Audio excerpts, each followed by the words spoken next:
Do you think that influenced the man that you became? It helped. It helped raise me. It made me aware of what was actually going on in my community in Miami. That was Richard Curry, who grew up in the Grove.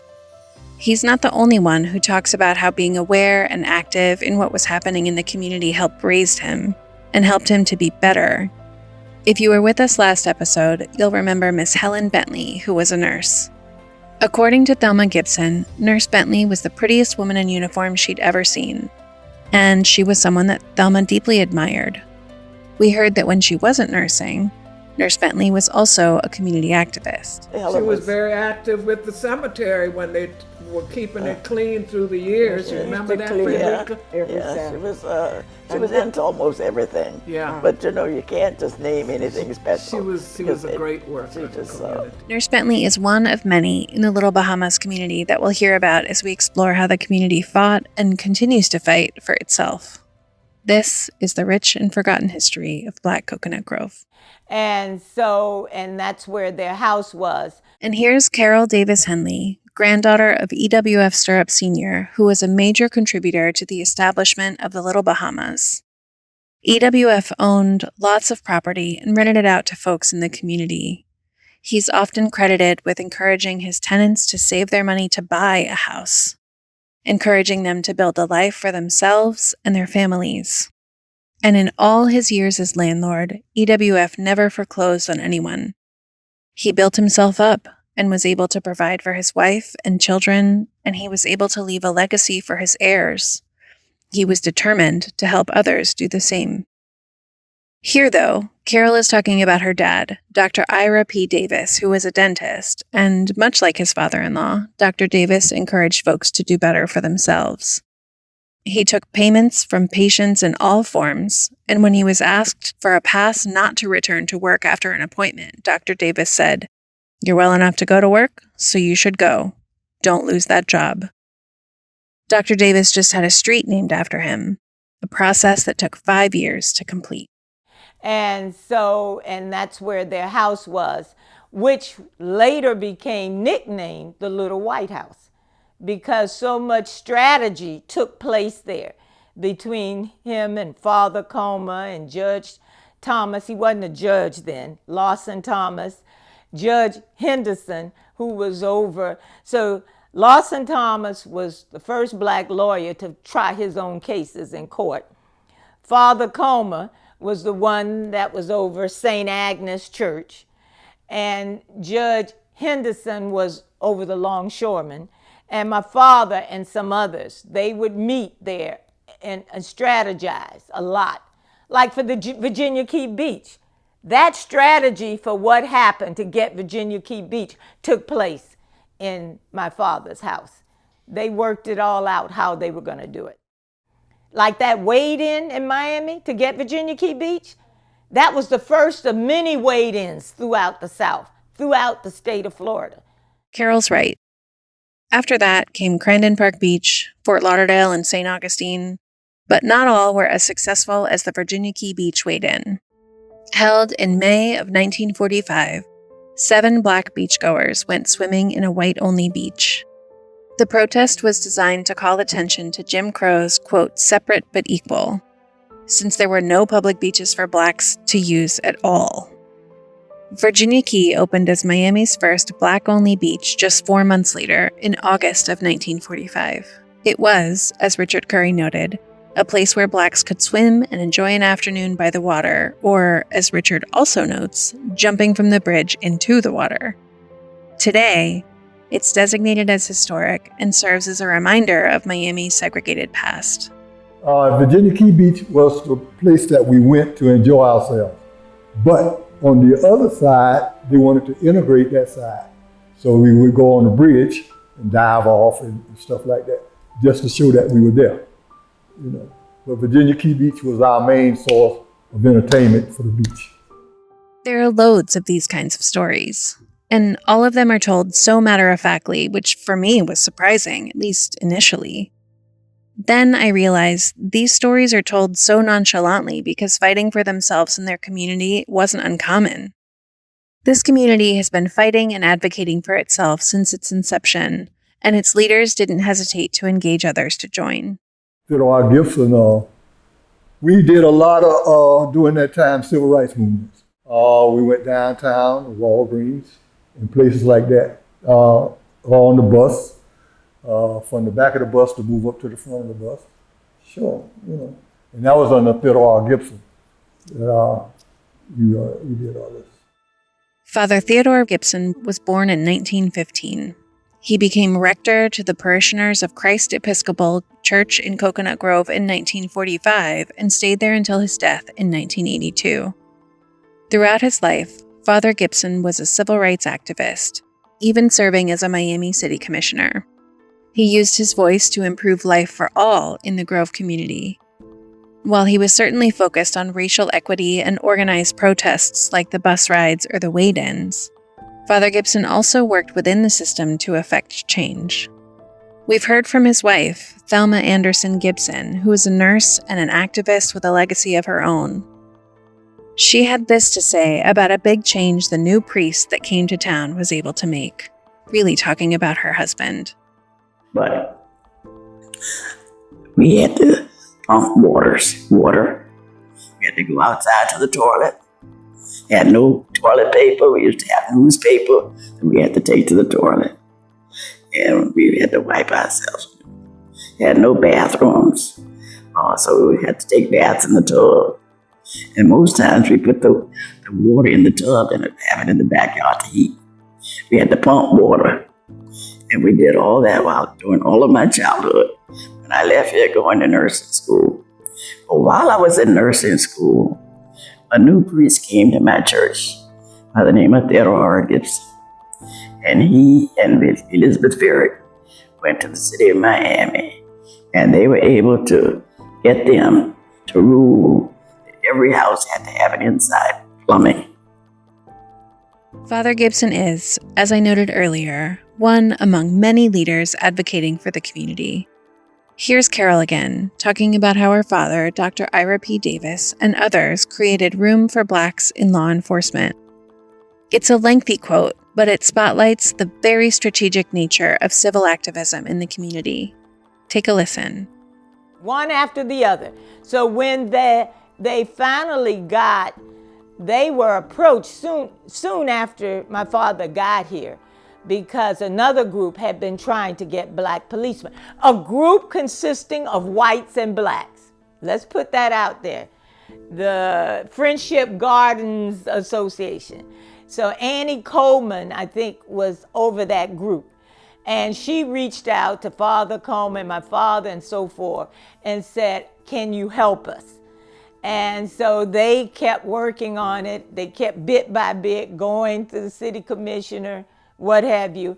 And finally, the time was right when the war was going on.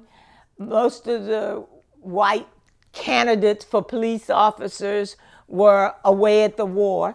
So they started taking anybody to be police officers. And they were very cruel to the Blacks. They didn't care. They beat them up, whatever.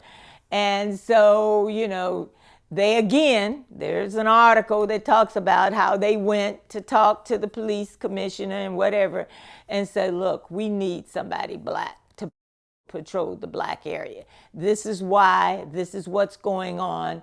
It'll lower the crime rate. It'll do this, it'll do that. And he knew to always talk about how it's going to affect the income of money. So you'll see he puts that in there. He was on the committee to help bring more tourists to Miami. It's going to affect tourists coming because they're not going to feel safe. And because Overtown was like 2nd Avenue, that was the place. The movie theaters, the clubs, all the top entertainers performed there, and stuff. So they finally agreed. And it was such a sensitive topic that it was done without any publicity. They were trained without anybody knowing they were being trained. The newspapers were all contacted and said because of the sensitivity of the situation, please do not publicize this until it has taken place. So those first 5 officers were sworn in front of my father's office on 2nd Avenue. And they reported there initially for roll call because they had no place to report. So they had to be called patrolmen. They could not put their uniforms on until they were on duty. They could, if they lived in the Grove, they couldn't put them on at home and wear them there. So I guess they put them on in my father's office. Later on, it was a little shack behind my father's office. And if you look at that picture, my father is on that picture in front of his office. They weren't allowed to carry weapons. They weren't allowed to arrest whites. So they had all these stipulations. And at first, they were not even given, the benefits that the other police officers were given. Well, within a year, they had trained and sworn in more. And their record at the end of 1 year was phenomenal. And it was much of a lot of what Daddy, Father Comer, and Judge Lawson Thomas worked on was watched throughout the South. And they took their lead a lot from what happened in Miami. So but their arrest record, the violence went down tremendously, everything. And so the next step was then to start push for a black court. And that's what they did. So you'll see where they were constantly meeting, said, we need a black court. We need some place for these people to be in jail that we can monitor. And after they got them to admit to having a black jail, a police precinct, and so forth, then the courthouse. I'm going to interject here very quickly. The street naming for Dr. Davis that I mentioned, that ceremony and unveiling was held at the now historic Black Police Precinct. Here's Carol again. So the next thing was, after they agreed and they were building, then the next strategy, see, you don't go ask for everything at once. Then they said, but we need a black judge. We need the judge to be black because the white judges are too lenient. They know that they could shoot somebody and get the same sentence as robbing somebody. So how is that a deterrent? A black judge would be a lot stiffer, with his sentences and so forth. So finally, through these different meetings, they got them to agree to a black judge. And then, of course, the next thing was that judge should be Lawson Thomas.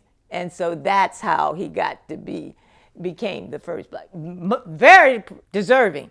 And if you look at the articles around the time, you'll see about these meetings and the talks with the police commissioner, the mayor, and the so forth. Whether tending the cemetery like Nurse Bentley, or staging wait-ins and getting indoor plumbing like Father Gibson, or building an entire judicial system like Dr. Davis, these activists were inspired by their forebears like EWF. Here's Thelma. Our parents were just as important as EWF. He owned the land, but they own something different. And so that needs to be a part of history. So I saw a lot of what they did as far as working with the city, going out, becoming involved. And whether I liked it or not, I was being groomed to move up into it and to take my place there. That was Carl Prime. He talks a lot about going out with his father to meetings as a young child. He also stepped into his mom's place in this partnership after she passed in 2021. Seeing their grandparents and their parents, each future generation understood what was expected of them in their turn. Sure, I can tell you as I didn't personally witness it, but I know my wife's grandmother, who relayed to us the day that we had the Ku Klux Klan to come in the community. and they wanted to give the community like 3 hours to leave town. South Miami was one of the last little areas, strongholds to really embrace what came to be integration. But the men of that community was so strong and powerful. They said, we ain't going anywhere. And matter of fact, they stood up to him, and we never had that problem again. So that was one of the stories that was handed down. But you know, it's that type of thing that you look at then compared to today, and you're wondering, where are we going? You know, and those questions we have to constantly ask ourselves, right? Even now, as we move into the unknown, so to speak. I think that it's important, again, that people know where we were and where we are. And those are the types of things that I try to stay focused on. That's Levi Kelly. He grew up in South Miami, but attended George Washington Carver in the Grove as one of the only schools available to Blacks at the time. I asked Levi during our interview whether there were notable differences between the story he relayed, how he grew up, and raising his own children well into integration. It's a world of difference. It's a world of difference. Today, matter of fact, both of my kids are, they travel well. I mean, my daughter's, matter of fact, works for a foundation now where she's traveling all the time. But she lives in Washington. She chose to not come to Florida. She went to school at University of Miami, graduated, and decided this is not for me. Let me go back where my roots are. So, but she's acclimated and involved into every walks of life and every ethnic group that, her vision of society is totally different than mine growing up. So, but she does know the hard truths because she was taught those hard truths. And the same with my son. Levi left Washington, D.C. when his father-in-law passed away to return to South Miami and close out his affairs. My thought was always to come back to Miami, to try to give back something.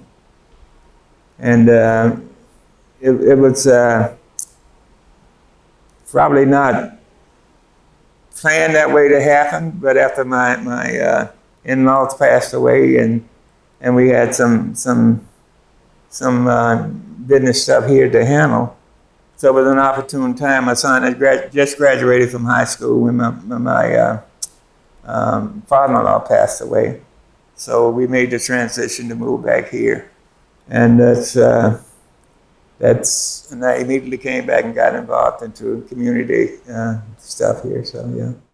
While he was handling the, quote, business stuff he mentions, he also got right to work finding ways to serve and uplift his community, just as those before him had done. Well, to this day, we're still, we are still striving, trying to do things in the community that is going to at least help some of the folks out there. We started an organization called the South Miami Black Cultural Affairs Foundation, for instance. And each year we do a tree lighting, we do the Juneteenth festival, we do a Black History Month event, and we do some collaborative in-house discussions on education and other health initiative things. So we're trying to do things like that would help in the community. If you don't know where you've been, what has happened, you don't know where you're going. And when I look at this neighborhood, especially this area, we've had astronauts, NASA engineers, military flag officers, countless educators, members of the clergy that have come from here. And not only those people, but then we had the other, as I call them, the pillars of the community. We had bus drivers, public works people, social workers, all part of the community, professionals, and everyone who knew the value of education. So what came from this neighborhood is you call it excellence, Black excellence. And you didn't have to see us as just being Black. We were the best that we could be. And yes, it is a sense of pride for us, but we knew what the importance of that was. And the work continues. This podcast is just one way the community highlights its excellence. It's just one way that they ensure the community's legacy, but also empower the youth because, as Carl says, if you don't know where you've been, what has happened, you don't know where you're going. And this community is determined to keep going forward. The rich and forgotten history of Black Coconut Grove was created by Fiona Louise Cooper Baker, Carol Davis Henley, Carl Leon Prime, Oldine Monesteem, Cordero, Volunteer and Internship Manager. My name is Maria Trujillo, and I'm the Director for Community Partnerships, Programs, and Interpretation at Vizcaya Museum and Gardens. And I'm your host, Rebecca Peterson, Senior Manager for Community Programs at Vizcaya Museum and Gardens.